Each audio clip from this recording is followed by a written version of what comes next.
প্ৰথমতে মোৰ জন্মদিনত আজি 18 নৱেম্বৰ 2024 আপোনালোকে ইমান মৰম দিছে আশীৰ্বাদ দিছে তাৰ কাৰণে ধন্যবাদ জনাইছো সমগ্ৰ অসমবাসীক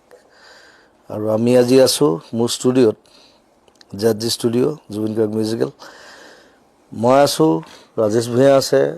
মোৰ বন্ধু শ্যামন্তক মোৰ কো-প্ৰডিউচাৰ কাঞ্চনজংঘা আমি একেলগে কৰিছিলো গৰিমা আছে আৰু সকলোকে মৰম শুভকামনা নতুন বছৰৰ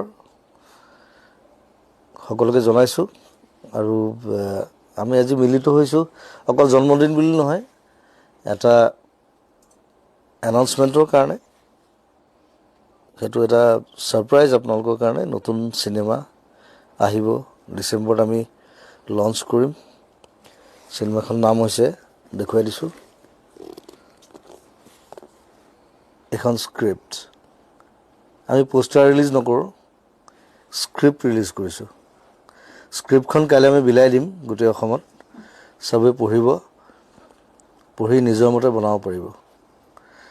ৰৈ ৰৈ বিনালে thank you and love you to all the channels যিমান চেনেল আছে অসমৰ যিমান পোৰ্টেলছ আছে যিমান সকলে যিমানে কাম কৰি আছে সোশ্যাল মিডিয়াত সকলোকে ধন্যবাদ জনাইছো মৰম জনাইছো